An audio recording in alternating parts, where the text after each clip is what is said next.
A very exciting week 6 of NFL football is now in the books, and you know what that means. It's time for the Sports Ball Network's weekly NFL breakdown.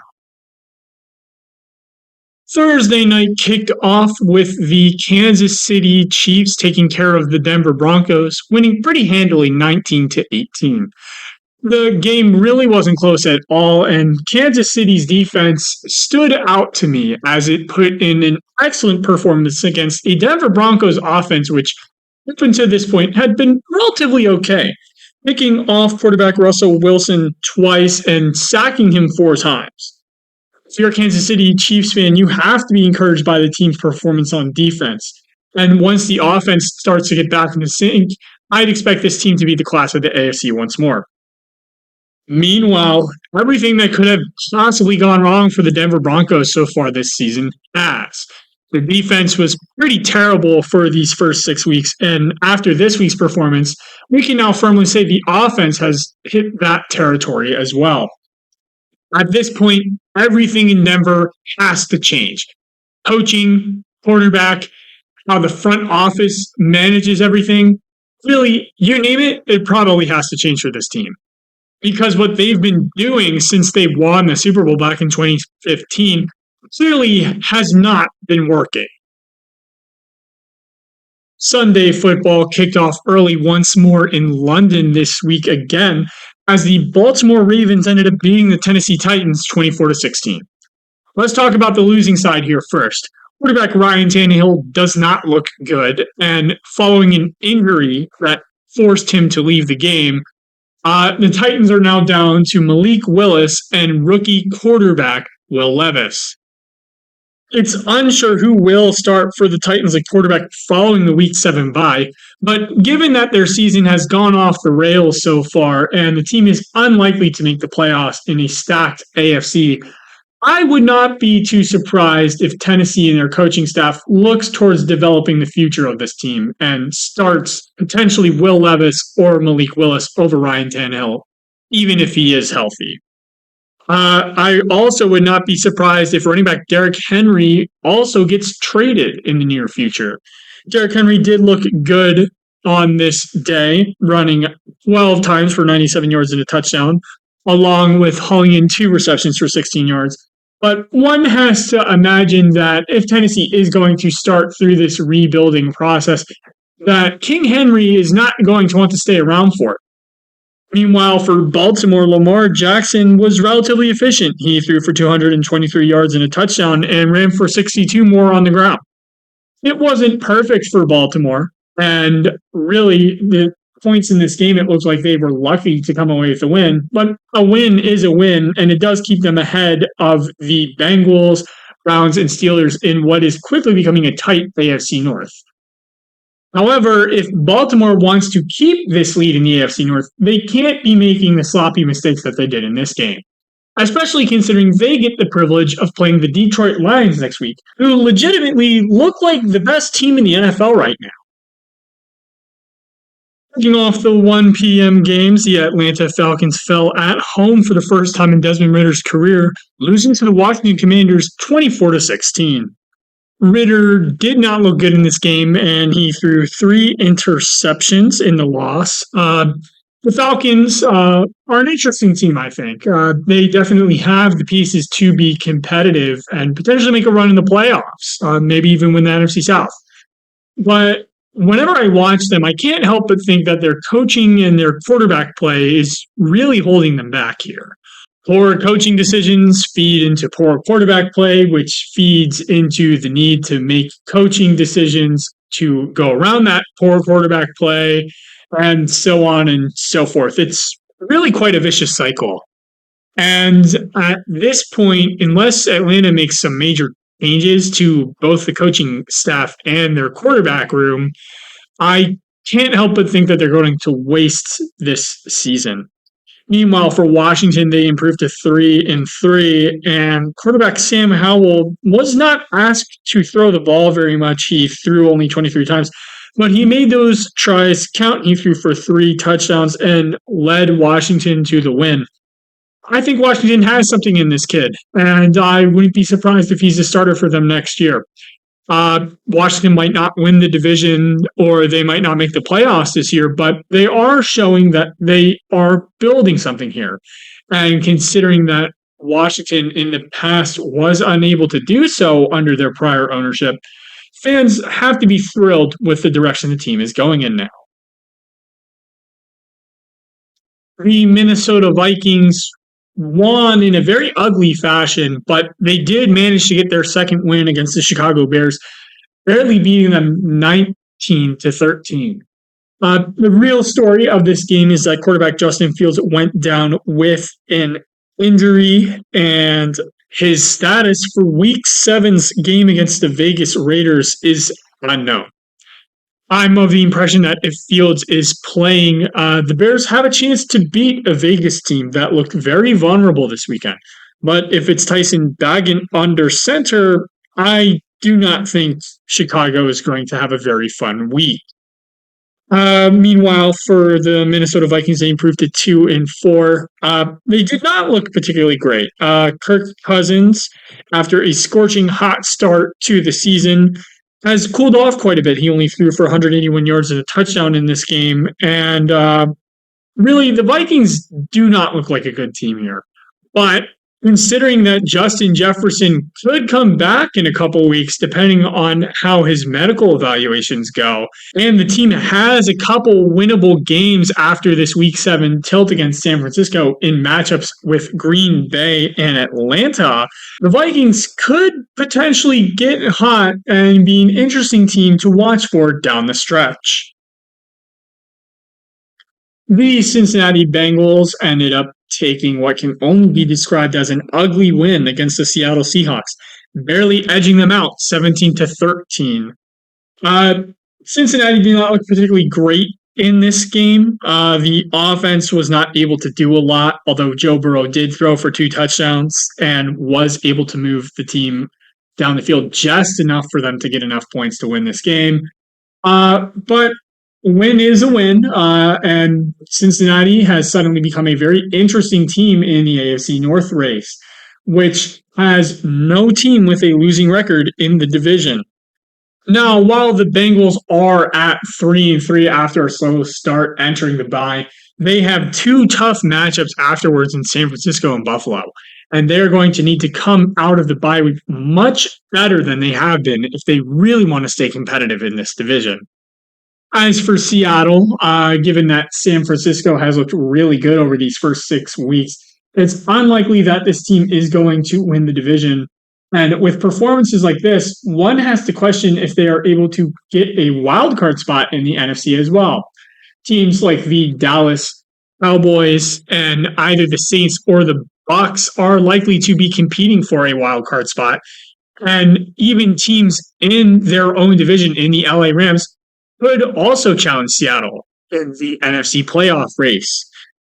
If Seattle still wants to keep their playoff hopes healthy and well, they're going to need better performances from the offense, particularly in quarterback Geno Smith, who threw 2 interceptions in this game and had the final drive stall out on a 4th and 8 stop by the Cincinnati defense.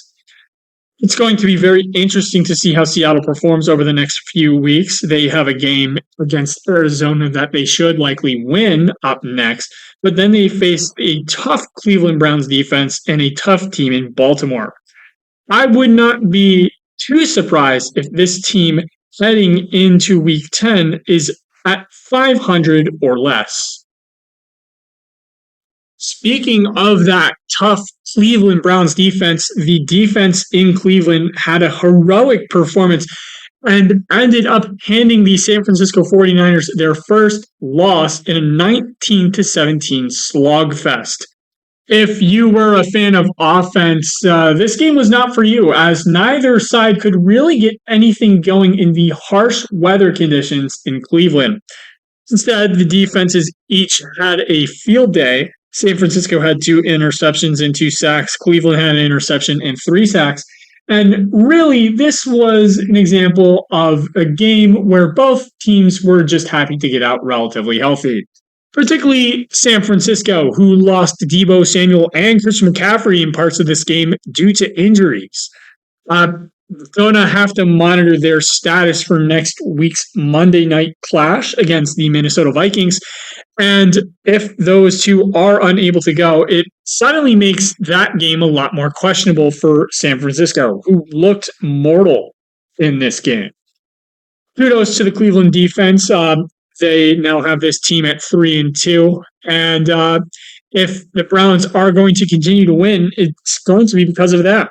And until quarterback Deshaun Watson's health issues resolve themselves, the defense is going to have to continue to step up because the Cleveland offense is putting out quarterbacks like PJ Walker and Dorian Thompson-Robinson. So the Houston Texans and the New Orleans Saints both moved to 3-3 after this game, as the Houston Texans ended up winning 20-13. CJ Stroud and the Houston offense struggled at times throughout this game. Stroud in particular, as he threw for under 50% of his passes, completing only 13 of 27 attempts for 199 yards, 2 touchdowns and an interception. But they were able to get the job done here. Nico Collins had a great game. He had 4 receptions for 80 yards. Tight end Dalton Schultz had 4 receptions for 61 yards and a touchdown. And overall, Houston proved that it's not going to be a pushover and no easy out. The Saints, meanwhile, had a good game from Derek Carr. He threw for 353 yards and a touchdown, but they were unable to get it done. The offense, despite the gaudy stats by Derek Carr, did struggle to move the ball down the field, and turnovers were also an issue, as Derek Carr did throw a crucial interception as well. Still, the Saints can hang their hats on the fact that the NFC South is relatively weak, and the only team really challenging them right now is a mediocre Bucs team. This is the Jacksonville Jaguars we expected to see. They moved to 4-2 on the season after dismantling the Colts in a game that wasn't really as close as the score suggested, winning 37-20. Trevor Lawrence threw for 2 touchdowns, and although he threw an interception as well, he was relatively efficient on the day. Travis Etienne looked great. He ran for 2 touchdowns as well. And the Jacksonville defense had 3 interceptions and 3 sacks on the day. This team looks to be the favorite in the AFC South once more, and really, in a tight AFC, have started to differentiate themselves over the past couple weeks. I wouldn't be too surprised if Jacksonville goes on a run. They tend to do that after those London games.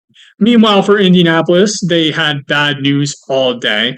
Gardner Minshew threw for 3 interceptions, and they found out that rookie phenom Anthony Richardson's season is over, as he's elected to get surgery on his non-throwing shoulder. Still, there is some good news for Indianapolis. Jonathan Taylor looked better in his second start. He hauled in 5 receptions for 46 yards. And although he was relatively inefficient on the ground, it was good to see him involved in the passing game. However, that's about the extent of the good news for Indianapolis. They really do not look like a good team without Anthony Richardson out there. And at this point, even early in the season as it is, they are likely looking towards 2024. For about 15 minutes of football, it looked as though the Carolina Panthers were going to shock the world and beat the Miami Dolphins, leading up to an early 14-0 lead. However, the Carolina Panthers and the Miami Dolphins then realized that the Panthers were in fact the Panthers and the Dolphins were in fact a good team, and things rightly and quickly corrected themselves. Miami ended up winning this game 42-21 and moved to 5-1 on the season. Tua threw for 3 touchdowns and looks to be an MVP favorite once more. And Miami's defense terrorized rookie quarterback Bryce Young, sacking him 4 times on the day. In a stacked AFC, it is the Miami Dolphins who look to be the class of the conference so far, outside of maybe the Kansas City Chiefs at full strength. With a crucial 1-game lead over the Buffalo Bills in the AFC East, Miami looks to keep up their momentum in a critical Week 7 clash against the Philadelphia Eagles. On the other side here, it's not all bad news for the Carolina Panthers, although they are 0-6, look to be the worst team in the NFL, and do not have their draft pick next year. That's because rookie quarterback and wide receiver Adam Thielen have a real rapport. And the duo over the past 4 weeks have combined for 443 yards and 3 touchdowns. So that's at least something. And it's not like Bryce Young looks terrible either. Those two developments really are encouraging for Carolina Panthers and their fans, who are clearly at this point looking forward to the future rather than the present. Kicking off the afternoon slate of games, the New England Patriots lost once again to the Las Vegas Raiders, falling 17-21. Let's start with the Patriots here. They did rebound following the prior two performances, but unfortunately for them, it wasn't enough. Quarterback Mac Jones does not look good, but as shown in the later parts of the game, he hasn't exactly gotten much help either. This was highlighted in particular when Devonta Parker dropped a crucial pass in the fourth quarter that could have led to a sustained drive with points for New England. However, Mac Jones also only has himself to blame, as following that stalled drive, he ended up giving up a safety to the Raiders, which sealed the game. This really is the end of an era here. The Bill Belichick Patriots do not look to be a very good team anymore. And at this point, the team really needs a hard reset. I, for one, am looking forward to seeing what Bill Belichick can do next year when he's coaching Caleb Williams. As for the Las Vegas Raiders, they did not look good in this game. Although Josh Jacobs got 25 carries, he was only able to get 77 yards out of them. Quarterback Jimmy Garoppolo only threw for 162 yards. He had 1 touchdown and 1 interception. But really, the reason the Raiders won this game is because the Patriots are that much worse than them. The Raiders do move to 3-3, and if they are able to string together a couple wins, particularly over these next 3 weeks where they play Chicago and the Giants, they could be in an interesting spot later in the season. Though, given how they look so far, I doubt they're going to amount to more than potentially a wild card spot, if that. I wouldn't be too surprised if at the end of the season, too, much like the Patriots, the Raiders decide to also shake things up. The Philadelphia Eagles, following the San Francisco 49ers loss to the Cleveland Browns, were the final unbeaten team in the NFL. So there was a lot of expectations for them going into this game. What's more is that in the history of the matchup between the Philadelphia Eagles and the New York Jets, Philadelphia was 12-0 going into this game. So what did my beloved Philadelphia Eagles do? They lost 20-14.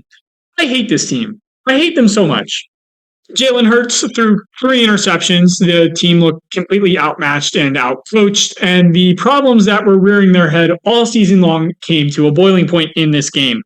The offense, in particular, looked really inconsistent all game long. And yes, I understand that the Eagles are 5-1, but it's not like they're a good 5-1. All of the games that the Philadelphia Eagles have been in have been relatively close, aside from maybe the game last week against the Los Angeles Rams. And really, if they don't straighten out these issues, come playoff time, it's going to be really disappointing to watch them lose. As for the Jets, kudos to them. Their defense looks amazing. They picked off Jalen Hurts 3 times. They were generating pressure all game long, and they didn't give up an inch. Quarterback Zach Wilson did just enough to win this game. He threw for 186 yards and an absolute bullet for a 2-point conversion. He showed that he's able to manage this team to wins when needed. And suddenly at 3-3 after a slow start after losing Aaron Rodgers, the Jets look like they could still make something of this season. And speaking of Aaron Rodgers and the Jets making something of this season, there are rumors swirling around that Rodgers could come back to play for New York as soon as Week 15. So if the Jets are still in contention by that point, getting back Aaron Rodgers could push them over the edge and into the playoffs for the first time in over a decade. Something to watch out for here. The Arizona Cardinals fell to 1-5, losing to the Los Angeles Rams 26-9. This is the Cardinals that we expected them to be going into the season. They did not look particularly good. Josh Dobbs only completed just over half of his passes for 235 yards and an interception. The offense really couldn't get anything going. And the defense, although it had 3 sacks, gave up 26 points in this loss.